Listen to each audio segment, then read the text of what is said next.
आइए प्रार्थना करते हैं प्रभु के दास के लिए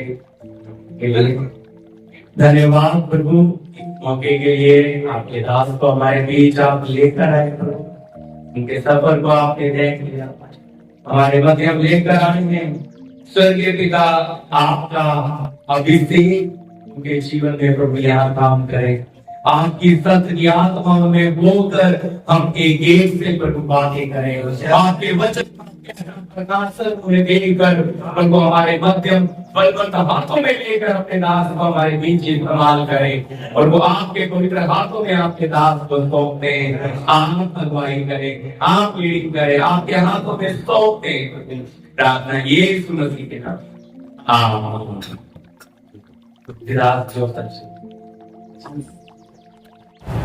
परमेश्वर नाम का धन्यवाद हो।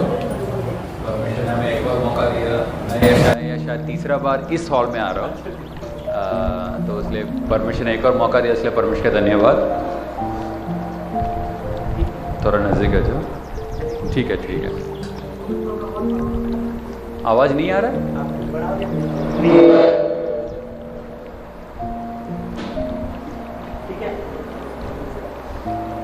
Praise the Lord. वो जोरदार आवाज़ हो गई। ठीक है, तो और भी समय ना गवाते हुए हम डायरेक्ट वचन में जाएंगे, है क्या नहीं? मैं सुबह 8:15 को 8:15 को घर से निकला था, लेकिन ट्रैफिक इतना ज़्यादा था, रास्ते में था बहुत देर। तो आज का वचन के लिए हम लोग याकूब का पत्रिका 4 अध्याय 3 आयत पढ़ेंगे। याकूब 4:3।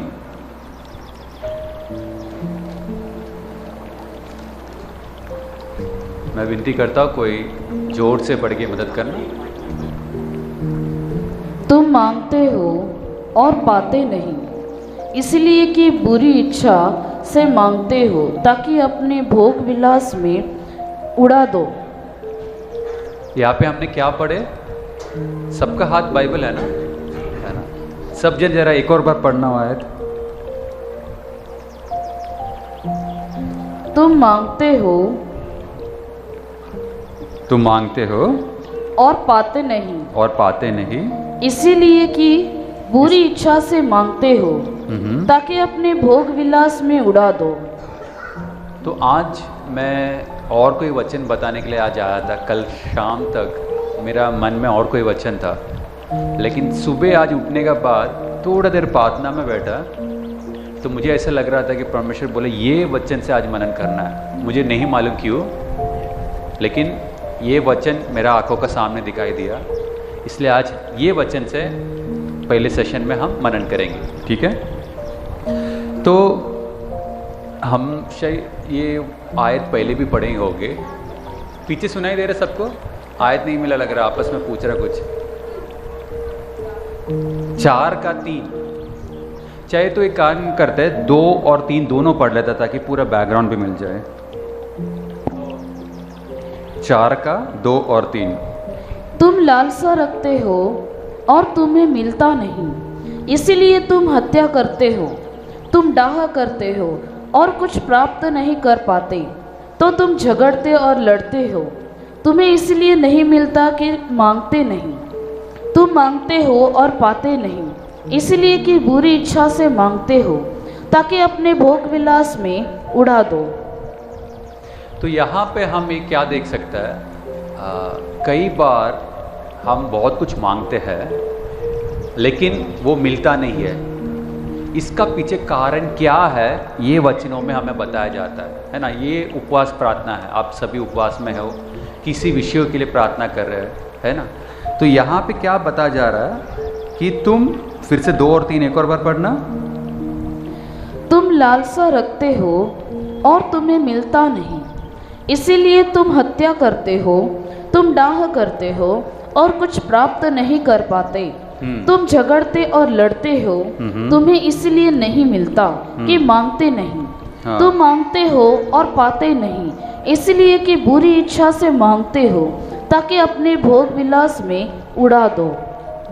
तो हमें कई बार इसलिए नहीं मिलता है क्योंकि हम किसके लिए मांगते हैं? वो मांगने का पीछे का उद्देश्य यहाँ पे बताया जा रहा है। समझ में आ रहा है? मांगने के लिए तो परमेश्वर कहा है, लेकिन किसके लिए मांग रहा है, इसका पीछे का उद्देश्य क्या है, वो आज हम ये आयत में पढ़ते हैं, है ना। तो यहाँ पे जैसे कि अभी हम लोग बहुत सारे पिता है, माता है यहाँ पे, है ना, बच्चे भी बेटा है। छोटा बच्चा एक चाकू मांगे, तेज चाकू मांगे, हम देंगे? नहीं देंगे। बच्चा रोना शुरू हो जाएगा, पापा पापा मामा मामा क्या है, आप मुझे देते नहीं हो, मैंने एक चाकू तो मांगा, है ना, कोई हवाई जहाज़ नहीं मांगा, है ना। तो ये हमें समझना, कई बार हमारा मांगने का उद्देश्य क्या, उसका पीछे वो समझना है ना। तो कई बार हमको अच्छा लगने लगता। मैं जब छोटा बच्चा था, मैं तभी यहाँ पे, अभी तो मैं वाशी में रहता हूँ, लेकिन बचपन में मैं साइन कोलीवाड़ा एरिया में था। तो अपना, अभी तो लाइट जाता नहीं उतना, लेकिन उस ज़माने में करंट जाते थे ना बहुत, तो मोमबत्ती लगा के रखता था। और मैं तो छोटा बच्चा ऐसा ऐसा रेलते रेलते वो आग को पकड़ने जाता था। मुझे बहुत पसंद था वो, चमकने वाली, अच्छा लगता था। तो मेरा मम्मी क्या करती थी, पकड़ के खींच के वापस बाहर लेके आएगा, नहीं मत जाओ, मुझे समझ में नहीं आता था, मैं फिर से जाता था, रेंगते फिर से जाता था, फिर से खींच के निकालता। एक बार मम्मी इतना थक गई, मम्मी बोला जा पकड़। मैं गया, पकड़ा और बोला, हाथ जल गया, है ना। तो ये चीज़ हमें समझना है, कई बार परमेश्वर हमें इसके लिए नहीं देता है कि वो हमारे लिए हानिकारक हो सकता है ना। कई बार जानबूझ के हम कई बार नहीं समझ पाते, हम सोचा रहे इतना अच्छा है, इतना चमकने वाला चीज़ है, ये मुझे मेरा मम्मी क्यों नहीं दे रही है ना, मेरा पापा क्यों नहीं दे रहा है ना। कई बार बोलते फ़ोन बंद करो, क्यों, उसका पीछे कारण है ना। तो ये हमें समझना है, इसका पीछे का मांगने का उद्देश्य क्या है। दूसरा हम यहाँ पे क्या देखते हैं, वो तीसरा आयत एक और बार पढ़ना। तुम मांगते हो और पाते नहीं, इसीलिए कि बुरी इच्छा से मांगते हो, ताकि अपने भोग विलास में उड़ा दो। ताकि अपने भोग विलास में उड़ा दे। हम मांगता क्यों है, हमारा भी बहुत सारा प्रार्थना विनती है कि नहीं। जरा सोचिए, देखो मैं क्यों मांग रहा हूँ, ये मांगने का पीछे का उद्देश्य क्या है।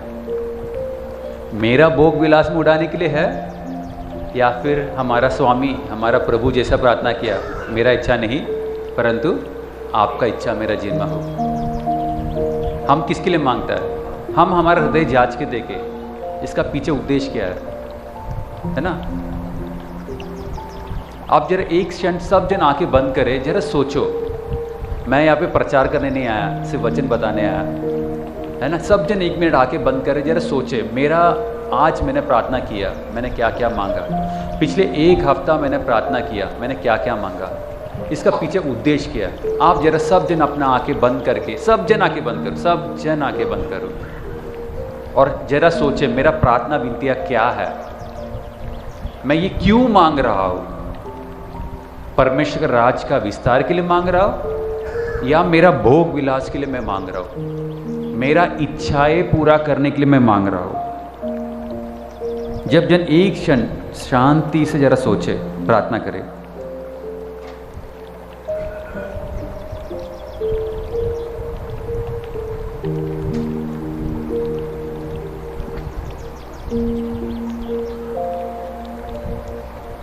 सब जन अपना अपना कौन सा प्रार्थना विनती देख लिया ना।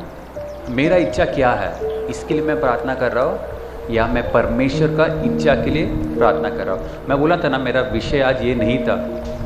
आज सुबह मैं यहाँ पे आने से पहले पूछा तो ये विषय से वचन बताने के लिए कहा करके मैं ये विषय से बोल रहा हूँ, है ना।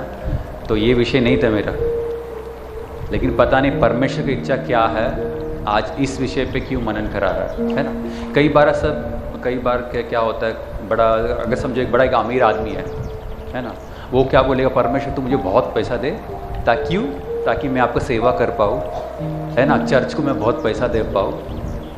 और अगर समझो परमेश्वर ने दिया पैसा, तो क्या करेगा उस लेके, 80-90% मेरा पॉकेट में रखेगा और 10-20 कलीसिया के लिए देगा, है ना।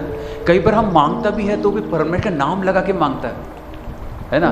प्रभु आप मुझे 1 करोड़ दो, उसका मैं 20 करोड़ आपका, 1 करोड़ दो, 20 लाख रुपए मैं आपका महिमा के लिए इस्तेमाल करूँगा।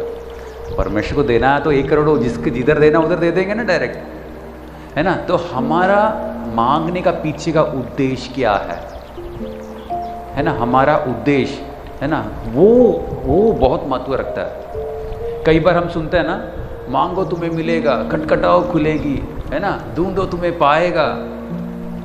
परमेश्वर ने तो मांगने को बोला, मैं मांग रहा हूँ। वचन में है ना वैसा ही है ना। मत्ती 7 का 7 पढ़ना। शायद जोसेफ भाई कुछ गलत बोल रहा है।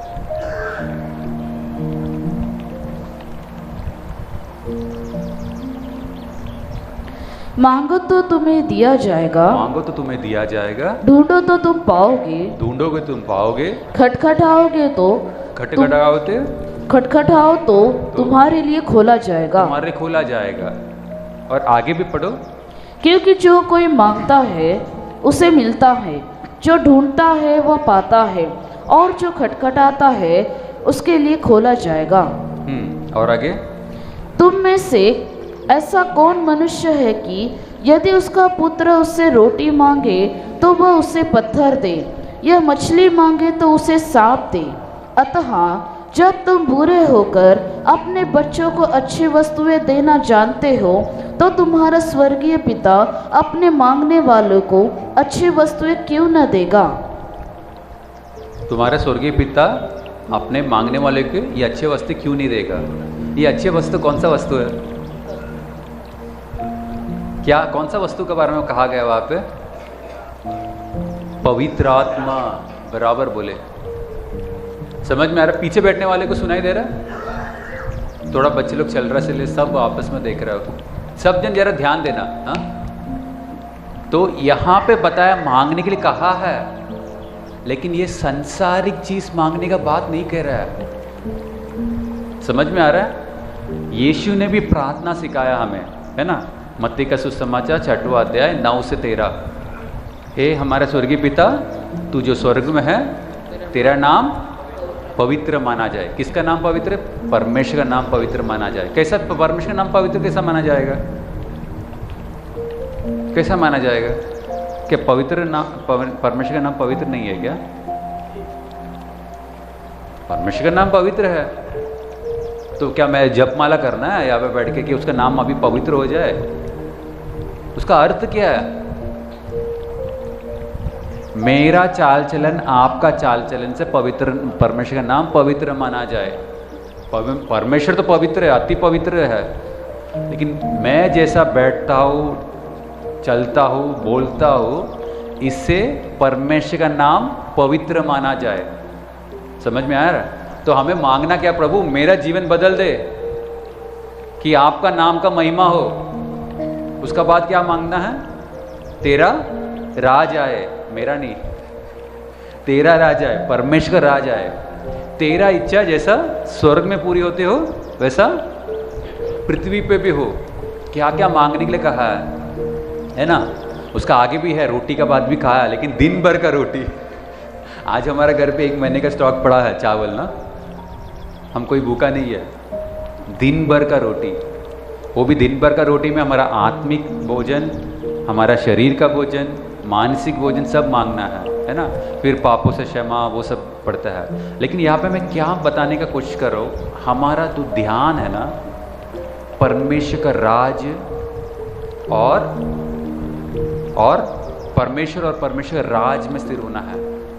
हम जब मांगेगा भी तो क्या मांगना है, वचन में बताया गया है। कई बार ये जो संसारिक कलीसिया भी है, कलीसिया में भी संसारिक लोग है ना। वो परमेश्वर हुक्म करता रहता है, ये मुझे आज अभी ऐसा समय पर चाहिए।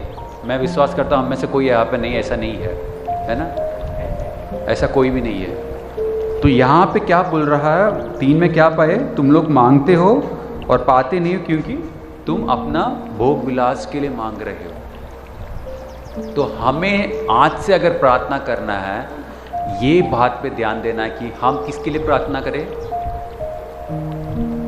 Seek ye first the kingdom, 6 का 33, मत्ती 6 का 33।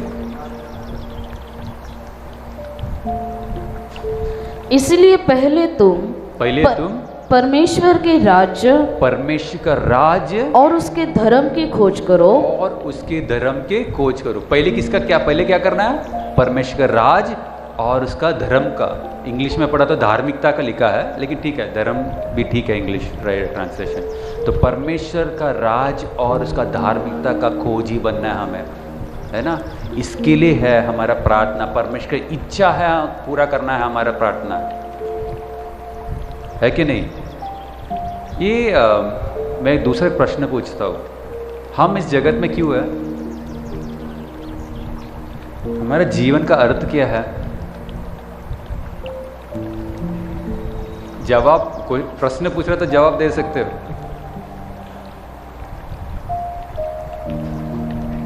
हाँ, हम क्यों है यहाँ पे? पास्टर लोग जवाब मत दो। हाँ, परमेश्वर का प्लान क्या है?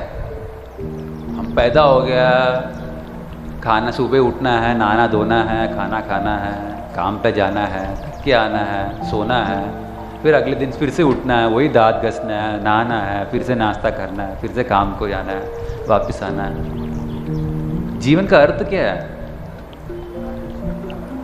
परमेश्वर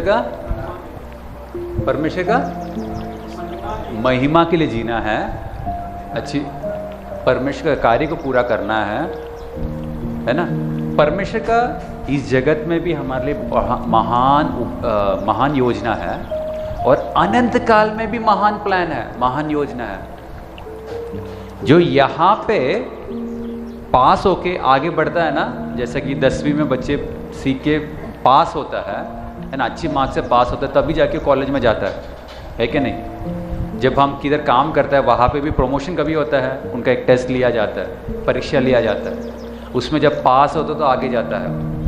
तो ये जो जीवन हमारा है ना, हमें साबित करना है कि उसके लिए योग्य है हम लोग। समझ में आ रहा है? वो अनंत काल का जीवन में परमेश्वर का महान उद्देश्य है। प्रकाशित वाक्य 3:21 पढ़ना, वो भी जस्ट छू लेता हो, उस विषय में नहीं जा रहा हूं मैं, लेकिन जैसे वो वचन छूता हूं। प्रकाशित वाक्य 3:21। जो जय पाए मैं उससे अपने साथ अपने सिंहासन पर बैठाऊंगा, जैसे मैं भी जय पाकर अपने पिता के साथ उसके सिंहासन पर बैठ गया। ये कौन कह रहा है? ये किसने? यीशु मसीह। बराबर बोले। यीशु मसीह क्या बोल रहा है? जो जय पाए, जो जय पाए। किस पे जय पाना है? 10वीं का परीक्षा में किस पे जय पाना है? परीक्षाओं में, प्रलोभनों में, है ना, जो अग्नि परिशोधन होता है हमारे जीवन में, इस सब पे जय पाना है। जो पाप पे जय पाना है, शैतान पे जय पाना है, ये जो जय पाए उनको मैं किधर बिठाएगा? किसका सिंहासन पे? देवेंद्र जी का सिंहासन पे? मोदी जी का सिंहासन पे? किसका सिंहासन पे? प्रभु यीशु मसीह का सिंहासन पे बिठाएगा बोला। वैसे ही बोला क्या? कुछ गलत पढ़ा? देखो और बार पढ़ के देखो। जो जय पाए मैं उसे अपने साथ अपने सिंहासन पर बैठाऊंगा। हाँ, जो जय पाएगा उसे मैं अपने साथ अपने सिंहासन पे बिठाऊंगा, यीशु मसीह का सिंहासन पे। पीछे बहन लोग, कुछ डिस्टरबेंस है क्या? सब जन तेरा ध्यान देना। मेरा एक बुरा स्वभाव है ना, वचन बताते वक्त कोई बात करते बैठेगा, इधर उधर भागते रहेगा, मैं उनको पुकारता है। अभी यहाँ पे मुझे ज़्यादा लोगों का नाम नहीं मालूम, इसलिए नाम से नहीं पुकारूंगा, है ना। तो ये मेरा बुरा एक स्वभाव है, मुझे सुधरना है, लेकिन वो उतना जल्दी नहीं सुधर पा। तो जरा ध्यान से बैठना। तो जो जय पाएगा उन्हें मैं अपने सिंहासन पे बिठाऊंगा। यीशु मसीह का सिंहासन में बैठने वाले लोग हैं हम लोग। जो 5 साल का सरकार नहीं है, वो गठबंधन का सरकार भी नहीं है, वो कि किसने पैर खींच किया सरकार गिर गया। अनंत काल के लिए बैठना है हमें। समझ में आ रहा है? ऐसा राजा बन के बैठना है। सिंहासन पे कौन बैठता है? भिखारी। कितना मुकुटों का बात कहा है ना, मुकुट पहनने का बात कहा है। मुकुट कौन पहनता है? तो मेरा और आपका परमेश्वर का योजना क्या है हमें समझना है। अनंत काल में क्या योजना से हमें बनाया है।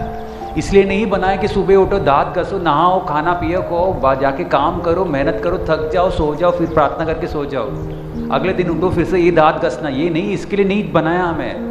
ये तो जीवन का भाग है, लेकिन इस पे सब पे जय पाना है, संसार पे जय पाना है। लेकिन हम प्रार्थना में भी क्या करते हैं? प्रभु मुझे संसारिक चीज़ों से आशीष दो। हम शायद नहीं करते होंगे, बहुत सारे लोग ऐसे प्रार्थना करते होंगे। इस पे सब पे जय पाना है। वैसा लोगों के लिए सिंहासन रखा है ये परमेश्वर ने। समझ में आ रहा है? तो राजा बनने के लिए तैयार होना है। लेकिन हम अभी भी कटोरे लेके घूमता रहता है, प्रभु ये दे दो, वो दे दो, है ना। दूसरा कुरिन्थी 12:9 में आता है। दूसरा कुरिन्थी 12:9।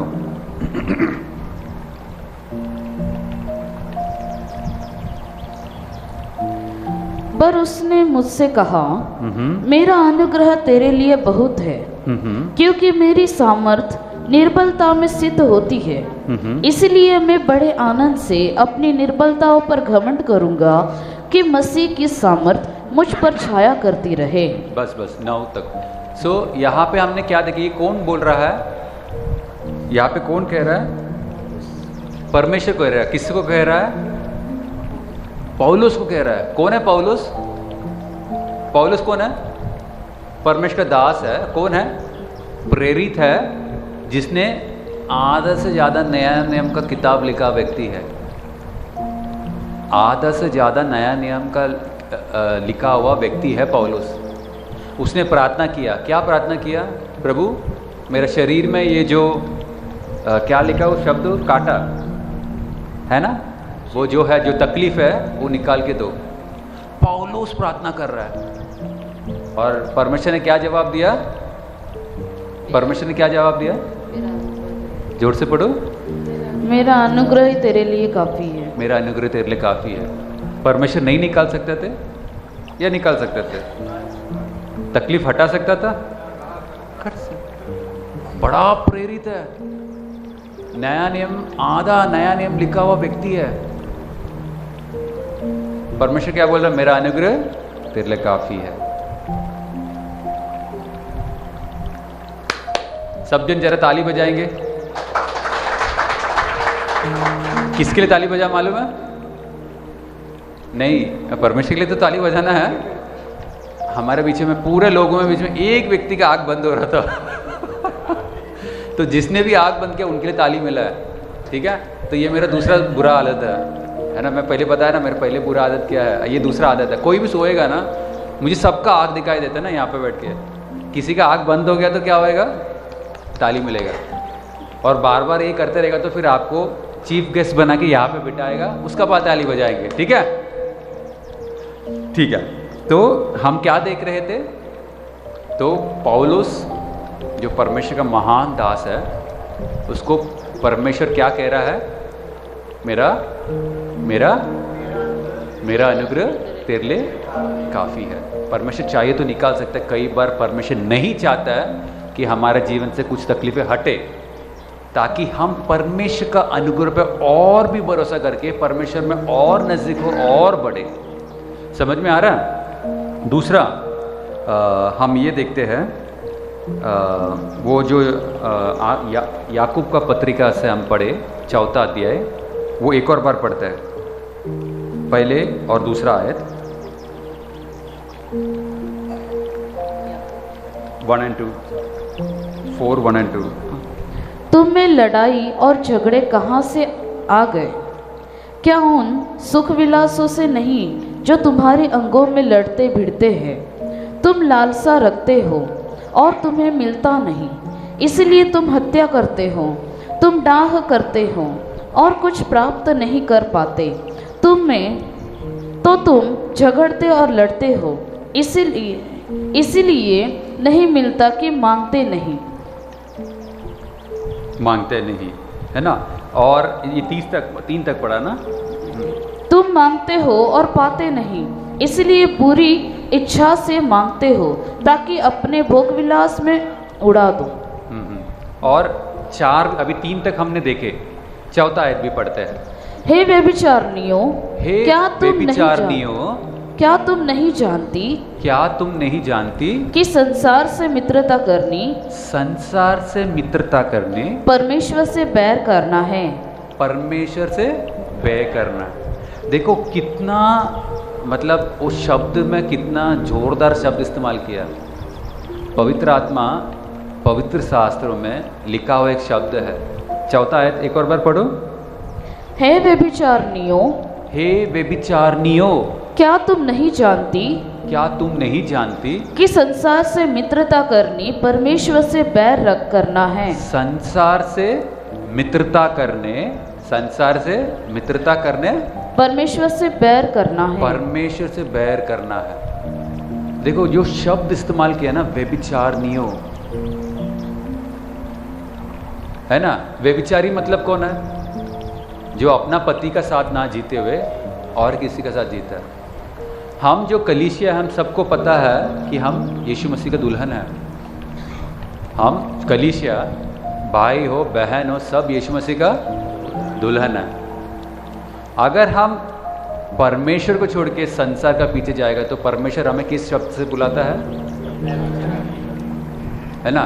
अगर नहीं तो मैं बोला होता तो सब आप मुझे आके गाली देगा, तू कैसा मुझे व्यभिचार नहीं बुलाते बोलेगा। मैंने नहीं बोला, ये वचन में लिखा है। मुझे बोलने का कोई अधिकार भी नहीं है। लेकिन पवित्र आत्मा क्या शब्द इस्तेमाल कर रहे हैं, देखो। पवित्र आत्मा कितना भारी शब्द इस्तेमाल कर रहा है। अगर संसार से प्रेम रखते हो, तुम परमेश्वर से बैर रखते हो। ये संसार मतलब क्या है? हाँ, दुनिया मतलब ये जो दिखता है, झाड़ पौधे पत्थर, वो बोल रहे संसार। फिर वो तो परमेश्वर ने बनाया ना। पृथ्वी किसने बनाया? थोड़ी सातान बनाया, परमेश्वर ने बनाया। तो संसार को प्रेम करने का क्या अर्थ है? अपना इच्छाओं को पूरा करना, हाँ ठीक है, लेकिन उस संसार को प्रेम करने का क्या मतलब है?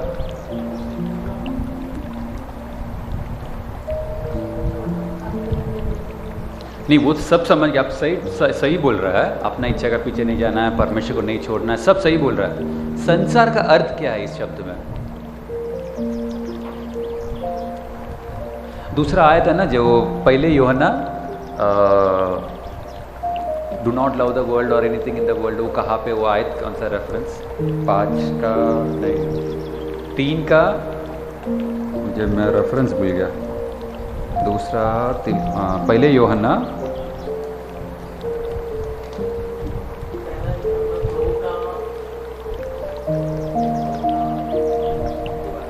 हाँ बराबर, 2 का 15-16 बराबर बोला पास्टर जी, थैंक यू। पहले यूहन्ना 2 का 15-16। तुम न तो संसार से और न संसार में की वस्तुओं से प्रेम रखो, ना तो संसार के वस्तुओं से प्रेम रखो। यदि कोई संसार से प्रेम रखता है, यदि कोई संसार से प्रेम रखता है, तो उसमें पिता का प्रेम नहीं है। तो उसमें पिता का प्रेम नहीं है। क्योंकि जो कुछ संसार में है, जो बस 1 मिनट, वो थोड़ी देर में उधर जाता है। सब जन ध्यान दे रहा है ना, शायद वो आप लोग आयत पूछ रहे हो। आयत मैं यहाँ से बताता तो पहले यूहन्ना 2 का 15 पढ़े हम, अभी 16 आगे पढ़ेंगे। पहले यूहन्ना, सुसमाचार नहीं, पहले यूहन्ना का पत्रिका 2 का 15। ओके, फिर से 15 पढ़ेंगे सिस्टर। तुम न तो संसार से और न संसार में की वस्तुओं से प्रेम रखो, ना तो संसार के वस्तुओं से प्रेम रखो। यदि कोई संसार से प्रेम रखता है, यदि कोई संसार से प्रेम रखता है, तो उसमें पिता का प्रेम नहीं है। उसमें पिता का प्रेम नहीं है। क्योंकि कि देखो ये कितना भयानक शब्द है ना। अगर हम संसार से प्रेम रखता है पिता का प्रेम नहीं है। ये दोनों प्रेम साथ में नहीं जा सकता है। हम संसार से प्रेम रख सकते हैं या पिता परमेश्वर से प्रेम रख सकता है, दोनों साथ में नहीं होगा। हाँ आगे। क्योंकि जो कुछ संसार में है, जो कुछ संसार में है अर्थात शरीर की अभिलाषा, अर्थात शरीर की अभिलाषा और आंखों की अभिलाषा, आंखों की अभिलाषा और जीविका का घमंड, जीविका का घमंड, वह पिता की ओर से नहीं, वो पिता की ओर से नहीं परंतु संसार ही की ओर से है। वो संसार की ओर से है। देखो अभी हर जगह पे संसार से प्रेम ना रखो, संसार के वस्तु से प्रेम ना रखो। संसार से प्रेम रखा था तुम्हारा अंदर पिता का प्रेम नहीं होगा, है ना। पहले भी पढ़े, व्यभिचार नहीं हो, व्यभिचार नहीं हो। अगर तुम संसार से प्रेम रखता तो परमेश्वर भय रखता है। ये है क्या ये संसार? मैं 2012 में कुछ समय के लिए मैं विदेश में था। क्या हो गया? हाँ, जिसको भी जगह थोड़ा थोड़ा है। तो 2012 में मैं बाहर देश में था, तभी वहाँ पे अपना देश से एक पास्टर आया और ये प्रचार किया। मैं बोला पास्टर, मैं सोच रहा था, मन ही मन सोचा ये पास्टर पागल हो क्या लग रहा है। मैं जब उसका प्रचार सुन रहा था, क्योंकि मैं जैसा समझना था वैसा नहीं समझ पाया संसार का अर्थ। तो आज आप वो संसार का अर्थ नहीं समझ पाएगा ना, आप भी बोलेगा ये जोसेफ भाई पागल है, ऐसा कोई जी भी सकता है, ऐसे ही पूछेगा। इसलिए मैं आप लोग से विनती करता हूँ जरा ध्यान से सुनना, है ना। ये संसार, ये शब्द जो हम वचन का हमें पता है ना, नया नियम कौन सा भाषा में लिखा है? कौन सा भाषा में लिखा है नया नियम? पास्टर लोग मत बताओ, आप लोग को मालूम होगा। बाइबल पुराना नियम, नया नियम, ठीक। पुराना नियम कौन सा भाषा में लिखा था ज़्यादा करके, और नया नियम कौन सा भाषा में लिखा? हाँ, पुराना हिब्रू इब्रानी भाषा में, नया ग्रीक यूनानी भाषा में। एकदम सही बोला भाई, है ना। तो यहाँ पे भी शब्द संसार इस्तेमाल किया गया है। वो जो शब्द वहाँ का है कॉस्मोस। क्या है? कॉस्मोस। अभी ये कॉस्मोस का मतलब क्या है? मैं इसका पहले डेफिनेशन को हिंदी में क्या बोलता है? परिभाषा, ठीक है। तो ये कॉस्मोस, ये संसार का अर्थ ऐसा बोला गया, बाइबल पंडित लोग बताता है, मैंने नहीं बनाया ये, बाइबल पंडित ऐसा बोलता है कि सौंदर्यपरक रूप से सुंदर और व्यवस्थित व्यवस्था जो अस्तीय और क्षण भर सुख को महत्व देता है, तब मेरा चश्मा नहीं लाया, तब हमें ईश्वर की प्रेम और मूल्य से विचलित करते हैं। मैं अभी थोड़ा धीरे धीरे समझाने की कोशिश करता हूँ। ये क्या बोल रहा मालूम है? ये ऐसा एक सिस्टम है, एक व्यवस्था है जो बहुत सुंदर तरीके से बनाया गया है, ओके। और बताया जा रहा है ये अस्तीय है, मतलब पल भर का है। ये संसार जाने वाले, निकलने वाले है ना। और ये क्षण भर का है, अस्तीय और क्षण भर का है, थोड़ी देर का है, अभी निकल जाएगी और थोड़ी देर का ही है, थोड़ी देर के लिए, और ये निकलने वाली है। कभी निकलने वाले हैं? मेरा प्रभु जब भी आएगा, और बहुत जल्दी होने वाला है ना। और बताया जाता है सुख को महत्व देती है ये। इसका है ना, देखा जाए ना, नहीं, हर एक चीज़ सुख जहाँ पे सुख है उसको महत्व देता है। ये संसार में इनका जो नींव क्या है, सुख को बहुत महत्व देता है। और ईश्वर का जो प्रेम है और जो मूल्य है, हमें उससे विचलित कर देता है। समझ में आ रहा है? ईश्वर का प्रेम और उसका मूल्य से हमें विचलित कर देता है। ऐसा एक बाइबल पंडित ने लिखा है, वो से मैंने बताया। तो ये बनाने वाला कौन है? ये संसार का ये जो एकदम सुंदर रूपिक व्यवस्था जो बनाया, किसने बनाया? पृथ्वी को परमेश्वर ने बनाया। पृथ्वी के ऊपर जो झाड़, पौधा, पेड़, बकरी, बैल, जानवर सब परमेश्वर ने बनाया। लेकिन जैसे मैं संसार बोलता हो ना, वो पृथ्वी नहीं है। वही मैं आपको समझाने का कोशिश कर रहा हूँ। नहीं तो आप क्या बोलेगा कि जोसेफ भाई बोला पर पेड़ पौधों को नफरत रखो। नहीं, मैंने नहीं बोला। परमेश्वर ने बनाया, बहुत सुंदर बनाया, समझ में आ रहा है? ये थोड़ा अंतर समझ, मैं जगत का बात नहीं कर रहा हूँ, है ना। तो हम पढ़ते हैं, वचन पढ़ते हैं, जहाँ पे लिखा है यूहन्ना का सुसमाचार 12 का 31। यूहन्ना का सुसमाचार 12 का 31।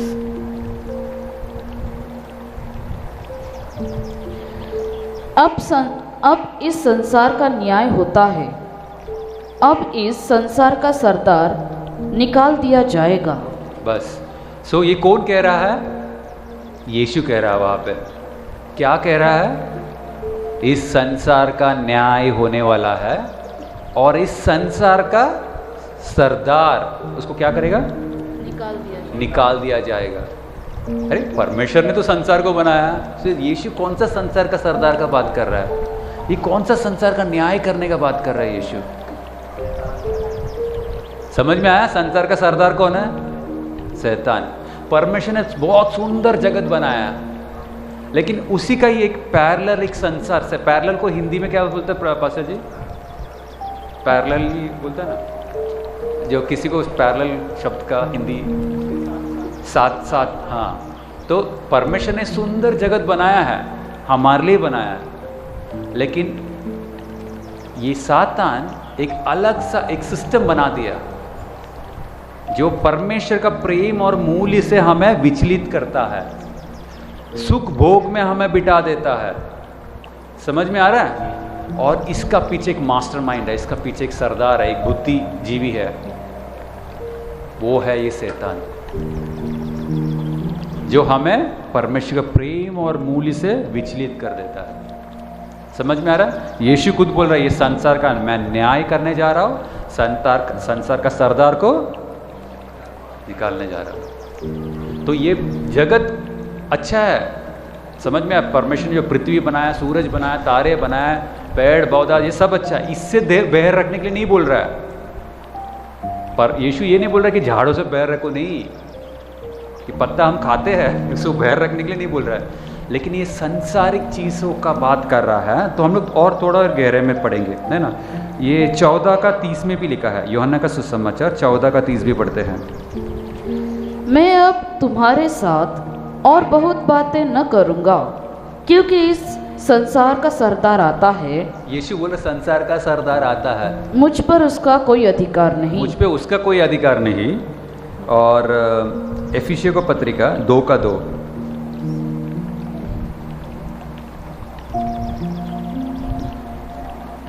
जिनमें तुम पहले इस संसार की रीति पर और आकाश के अधिकार के हाकिम अर्थात उस आत्मा के अनुसार चलते थे जो अब भी आज्ञा न मानने वालों में कार्य करता है ना। तो ऐसा एक शक्ति का बात में बताया जो चलता है। पहले यूहन्ना 5 का 19,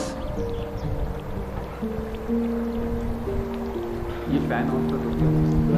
हाँ, ये वाला फैन। हम जानते हैं कि हम परमेश्वर से हैं। हम परमेश्वर से है और सारा संसार उस दुष्ट के वश में पड़ा है। उस दुष्ट के वश में पड़ा है। समझ में आ रहा है? हम जानते हैं कि हम परमेश्वर से है, लेकिन सारा संसार उस दुष्ट के वश में पड़ा है। समझ में आ रहा है? देखो वचन में कैसा ऐसा बताया जा रहा है संसार क्या है करके, है ना। तो हम और भी थोड़ा और आयतें पढ़ेंगे तो थोड़ा और गहरा में हमको समझ में आ जाएगा। और यूहन्ना का सुसमाचार 17 का 15,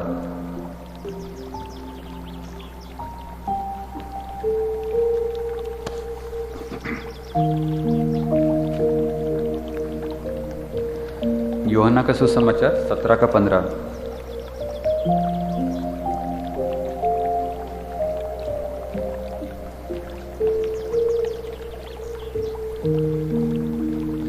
मैं यह विनती नहीं करता कि तू उन्हें जगत से उठा ले, परंतु यह कि तू उन्हें उस दुष्ट से बचाए रख। समझ में आ रहा है? तो यीशु ये प्रार्थना नहीं कर रहा, एक प्रार्थना है, हम विषय में थोड़ा गहरे में बाद में जाएंगे। प्रार्थना कर रहा है किसके लिए? हमारे लिए प्रार्थना कर रहा है। ये नहीं कि हमको यहाँ से उठा ले, लेकिन यहाँ पे ही हमें रख के हमें दुष्ट से बचाने के लिए प्रार्थना कर रहा है ना। दूसरा कोरिन्थी 4 का 4, दूसरा कोरिन्थी 4 का 4।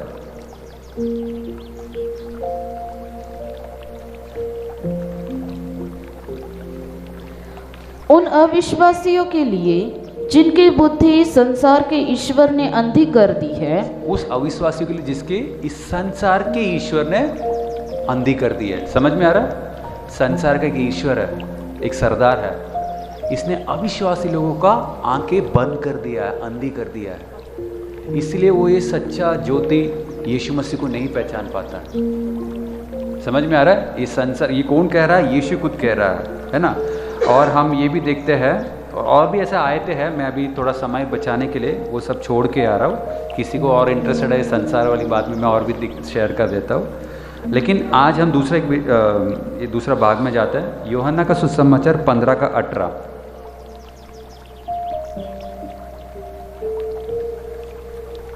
15 का 18 यूहन्ना का सुसमाचार 15 का 18।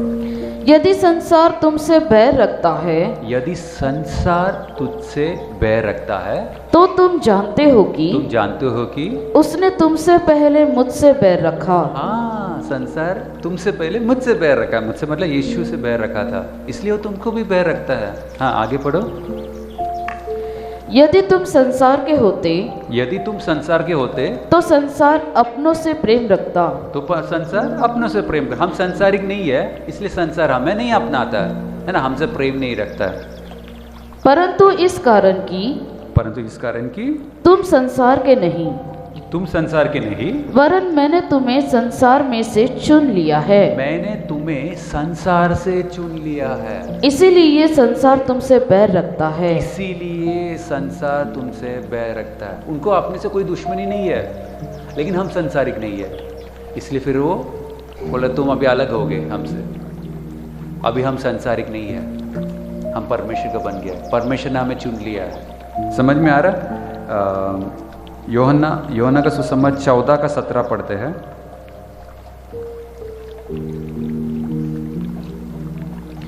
अर्थात सत्य का आत्मा, जिसे संसार ग्रहण नहीं कर सकता, क्योंकि वह न उससे देखता है और न उसे जानता है। हाँ। तुम उसे जानते हो, क्योंकि वह तुम्हारे साथ रहता है और वह तुम में होगा। हाँ, पवित्र आत्मा हमारा साथ में है, लेकिन उस संसार का लोग ग्रहण ही नहीं कर सकता। समझ में आ रहा? यूहन्ना का सुसमाचार 18 का 18:36।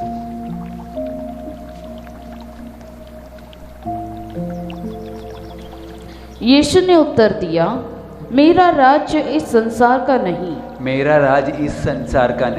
यदि मेरा राज्य इस संसार का होता, तो मेरे सेवक लड़ते कि ये यहूदी के हाथ सौंपा न जाता। हाँ, परंतु मेरा राज्य यहाँ का नहीं। हाँ, मेरा राज यहाँ का नहीं, इस संसार का नहीं है।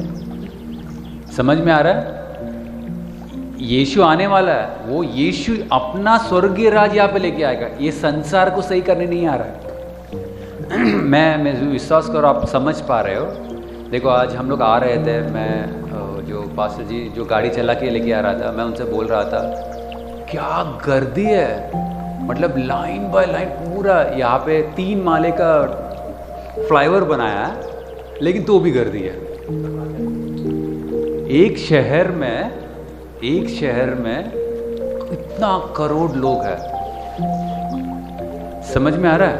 क्यों इतना लोग क्यों आया? सब इस करीब सबका सब यहाँ कोई भी मुंबई का ज़माने से जीने वाले लोग नहीं है ना? सबका सब कहाँ ना कहाँ से तो आया। क्यों आया? यहाँ पे संसार ने एक ऐसा सुंदर व्यवस्था बना के रखा है जो हमारा सुख, हमें सुख देता है, हमें पैसा देता है। समझ में आ रहा है? तो मैं मुंबई छोड़ने के लिए नहीं बोल रहा हूँ, मैं संसार क्या है समझाने की। संसार सब जगह पे है, मुंबई में ही नहीं, सब जगह मिलेगा। तो मुंबई छोड़ने के लिए नहीं बोल रहा हूँ, लेकिन मैं क्या बताने, संसार क्या है मैं समझाने की कोशिश कर रहा हूँ, है ना। अपना भाषा में हम बोलते हैं इकोनॉमी है, ये है, वो है, एक सुंदर व्यवस्था बना के रखा है। समझ में आ रहा है? तो इसका पीछे लोग कुछ भी करने के लिए तैयार हो जाता है ना। तो हम अपना गाँव सब छोड़ के, अपना रिश्तेदारों को जोड़ के, माता पिता को छोड़ के इधर आने का इसलिए वो इच्छुक रख, इसलिए इतना गर्दी है ना। कितना भी टावर खड़ा करो, लोगों को रहने के लिए घर नहीं है। कितना भी रोड बनाओ, कितना भी फ्लाईओवर्स बनाओ, लोगों को जगह ही नहीं है, गाड़ी लेके जाने की जगह नहीं है। है ना।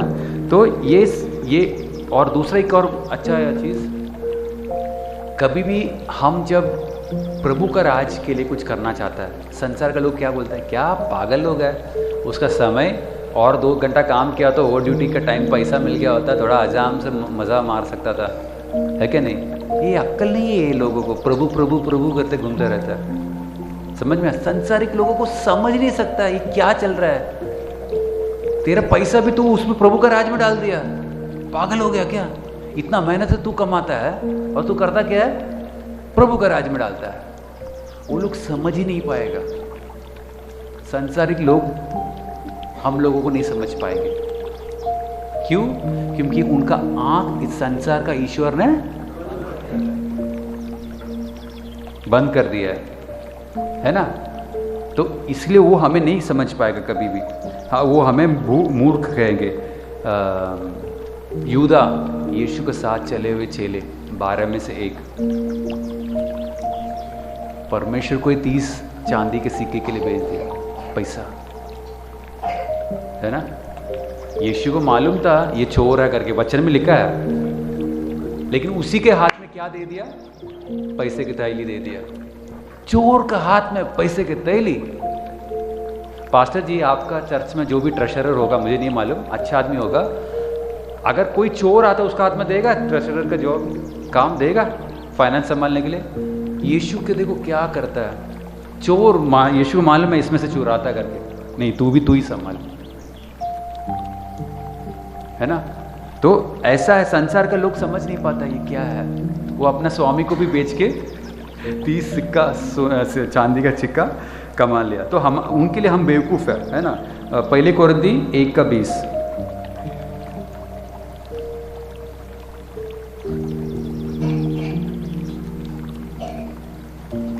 पहले कोरिन्थी 1:20।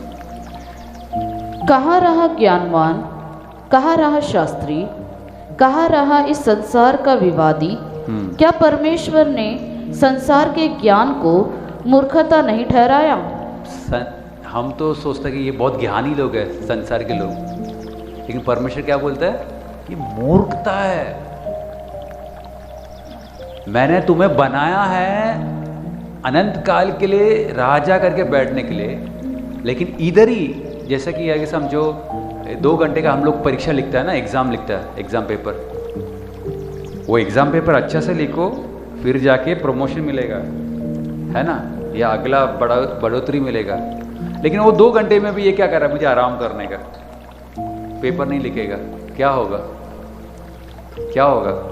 यही 2 घंटा हमारा 2 दिन का जीवन, समझ में आ रहा है। ये जीवन परीक्षा पे विजयी होने के लिए है। जो जयवंत है वो सिंहासन पे बैठेगा, है ना। वही हम पढ़े, किसका सिंहासन पे। अगर हम यीशु मसीह के सिंहासन पे बैठे तो यीशु मसीह, हम यीशु मसीह का शरीर भी कहा गया है कि नहीं। यीशु मसीह का दुल्हन है, यीशु मसीह का शरीर है। तो यीशु मसीह जो सिंहासन में बैठा तो हम भी उसी सिंहासन में बैठ रहा है। सिंहासन में क्यों बैठते हैं, झाड़ू मारने के लिए, राज करने के लिए, अनंत काल में राज करने के लिए, है ना। तो परमेश्वर का प्लान हमारे लिए बहुत श्रेष्ठ है, वो हमें समझना है। ये किताब है जो हमें सिखाता है परमेश्वर का प्लान क्या है हमारे लिए, है ना। कई बार हम ये हो जाता पूरा उसमें भटक जाता है। दूसरा पहले कोरिन्थी 3:19 3:19 क्योंकि संसार का ज्ञान परमेश्वर के निकट मूर्खता है, जैसा लिखा है, वह ज्ञानियों को उनकी चतुराई में फंसा देता है। तो संसार का ज्ञान परमेश्वर के निकट मूर्खता है ना। तो पहले वाला आयत भी वही पढ़ा, ये वाला आयत में भी वो परमेश्वर बार बार बोल रहा है, यार संसार का ज्ञान मूर्खता है ना। संसार का ज्ञान क्या है, इतना 10 रुपया है, इसको मैं 1000 कैसा बनाऊं। अरे यीशु बोल रहा है, अरे वो करोड़ों मैं तेरे लिए रखा, तुझे आके लेना है, ये मूर्खता है तू जो सिखा रहा है। समझ में आ रहा है। तो वो हमें देखना है।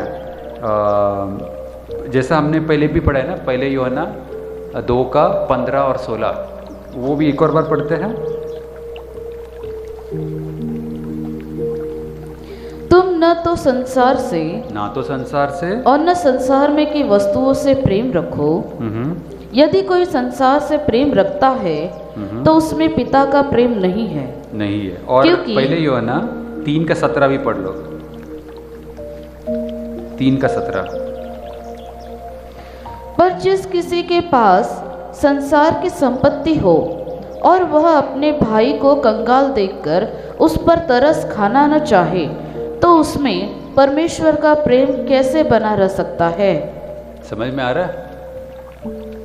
है? एक और बार पढ़ो, ध्यान से सुनो।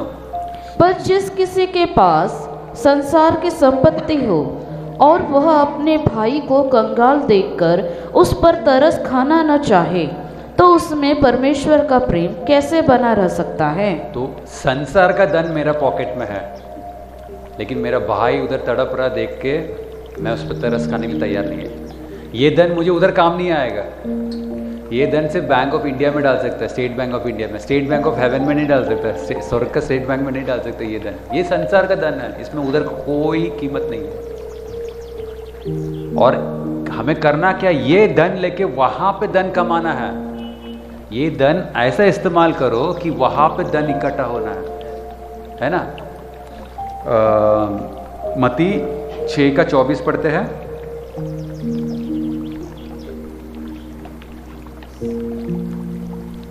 कोई मनुष्य 2 स्वामियों की सेवा नहीं कर सकता, क्योंकि वह एक से बैर और दूसरे से प्रेम रखेगा, या एक से मिला रहेगा और दूसरे को तुच्छ जानेगा।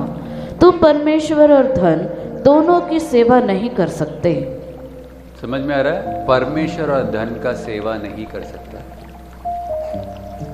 हम ऐसा एक जगत पे जीता है, एक राज में जीता है जहाँ पे धन का सेवा पूजा सब किया जाता है ना। सब जगह पे लिखा रहता है क्या है वो, इच्छा पूर्ति मूर्ति, मेरा इच्छा पूरा करने के लिए। हमारा परमेश्वर वो परमेश्वर नहीं है। हमारा इच्छा पूरा करने के लिए नहीं आता हमारा परमेश्वर, हम परमेश्वर की इच्छा पूरा करना।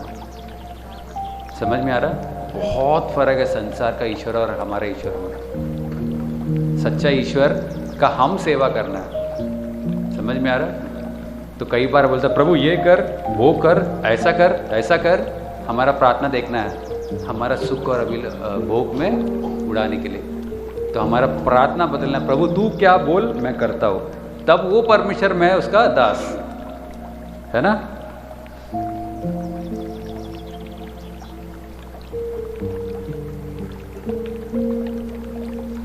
अभी यूहन्ना का सुसमाचार 17 का 13 भी पढ़ते हैं।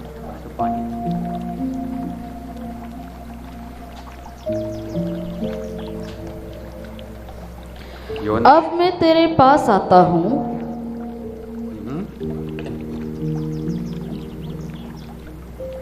पढ़ो 17 का 13।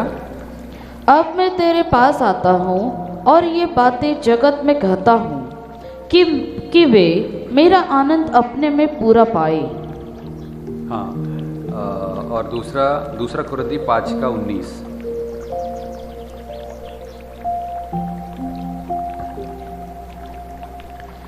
अर्थात परमेश्वर ने मसीह में होकर अपने साथ संसार का मेल मिलाप कर लिया और उनके अपराधों का दोष उन पर नहीं लगाया, और उसने मेल मिलाप का वचन हमें सौंप दिया है।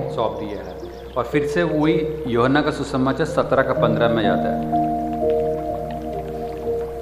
ये जो 17 में लिखा हुआ एक प्रार्थना है, यीशु ने मेरे लिए और आपके लिए प्रार्थना किया था 2000 साल पहले, है ना। वो बहुत सुंदर प्रार्थना, वो पढ़ना चाहिए हम। 17 का 15 पढ़े।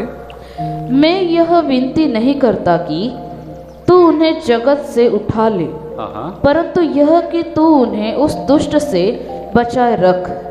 तो हमें ये देखो, ये समझना है, परमेश्वर ये नहीं चाहता है कि हम कोई धर्मों में देखता ना, पर्वतों को ऊपर बैठ के तपस्या करता बैठा, क्यों, मुझे संसारिक नहीं बनना है, पाप नहीं करना है। परमेश्वर ये नहीं चाहता है। परमेश्वर चाहता है हम इधर ही रहे, लेकिन यहाँ पे रहते रहते हम संसारिक ना बने। भले हम संसार में हैं लेकिन हम संसारिक नहीं बन सकते। हम जी रहा है चारों तरफ संसारिक लोग ही है, लेकिन हम संसारिक नहीं बन सकते। उधर से जो अंधकार में जीने वाले लोगों को रोशनी में हमें लाना है, ये हमारा जिम्मेदारी है, काम है ना। तो यीशु बहुत सुंदर तरीके से बोल, मैं नहीं चाहता कि अभी का अभी तुम इन्हें उठा ले, नहीं नहीं नहीं नहीं नहीं नहीं, परमेश्वर तो उसने उठाना नहीं, यहाँ पे रहने दो, लेकिन मैं चाहता हूँ कि तुम्हें उसने उन्हें दुष्ट से बचाए। वो आगे पढ़ना, हाँ 16। जैसे मैं संसार का नहीं, वैसे ही वे भी संसार के नहीं। हाँ पढ़ो पढ़ो, तो 2-3 आयत पढ़ लो आगे। असत्य के द्वारा उन्हें पवित्र कर, तेरा वचन सत्य है। जैसे तूने मुझे जगत में भेजा, वैसे ही मैंने भी उन्हें जगत में भेजा, और उनके लिए मैं अपने आप को पवित्र करता हूँ, ताकि वे भी सत्य के द्वारा पवित्र किए जाए। और 19 तक पढ़ लो। और सॉरी कितनी कौन सा आया था अभी? 20 पढ़ा ना? कितने तक पढ़ी? पढ़ दिया ना, ठीक है ठीक है। तो वो प्रार्थना अभी पूरा विस्तार में समझाने का समय नहीं है, तो आप घर पे जाओ, देखो प्रार्थना कितना सुंदर रीति से यीशु ने हमारे लिए प्रार्थना किया है ना, कि हम संसारिक ना बंधे। ये देखो सबको पता है ना, ये बोट, नाव, शिप है ना, ये जहाज जब तक पानी बड़े बड़े समुद्र में भी डालो उसको, वो डूबेगा नहीं। कितना भी गहरा समुद्र में इसको रखो, वो कभी नहीं डूबेगा, है ना। लेकिन इस पानी के ऊपर वो तैरते रहेगा, है कि नहीं। लेकिन छोटा सा छेद है समझो नीचे, क्या हो जाएगा? क्या हो जाएगा?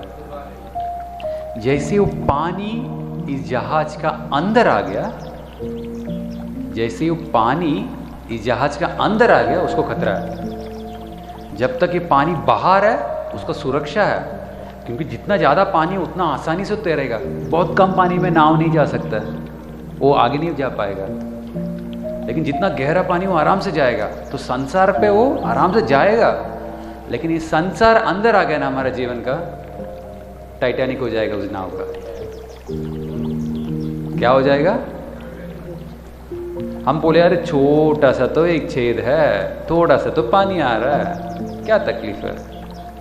इतना सब तो मैं पवित्र कर रहा हूँ, 99% पवित्र है, 1% तो थोड़ा सा घोल है, चलेगा ना। इतना बड़ा नाव है, छोटा सा तो होल छोड़ा है, क्या प्रॉब्लम है? थोड़ा बहुत तो जीने दो ऐसा, क्या हो जाएगा? क्या हो जाएगा?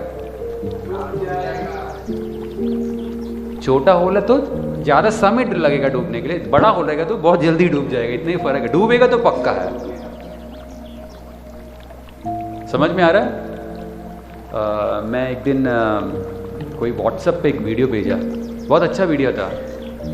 उसमें क्या दिखाया था, 2 ग्लास रखा था, कांच का ग्लास, दोनों में पानी है। एक में उसने क्या किया, ऑरेंज डाला, ऑरेंज मालूम है ना फल, ऑरेंज डाला।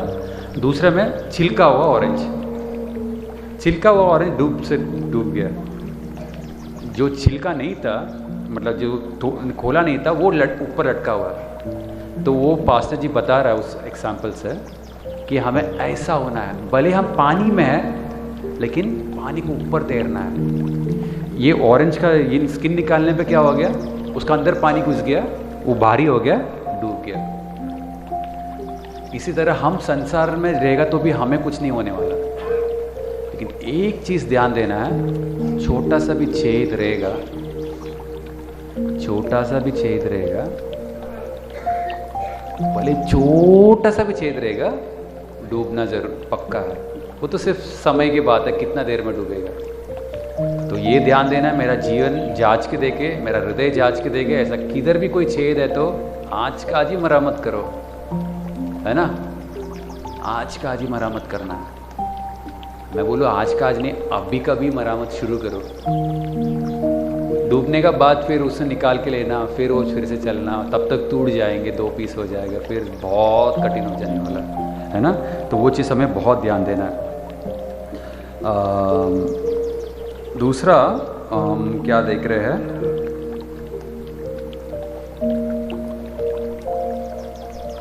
तो अच्छा 12 बज गया ना पास्टर जी, तो हम एक काम करते हैं, ब्रेक देते हैं। 10 मिनट बोला आपने, 15 मिनट बोला? 15 मिनट का, ठीक है। 12 बज गया, 12:03 हो गया। 15 मिनट का ब्रेक लेंगे, ये विषय समाप्त करेंगे और दूसरे एक और विषय इसका साथ साथ सीखेंगे हम, ठीक है। चाय का ब्रेक, ठीक है, चाय का ब्रेक है। बराबर 15 मिनट बोला तो 14 मिनट में आके बैठ जाओ, है ना। अगर 14 मिनट में यहाँ पे नहीं दिखा मतलब जोसेफ भाई अच्छा नहीं लगा, अब जाओ, उसका अर्थ तो वही है, ठीक है। सबको जय मसीह।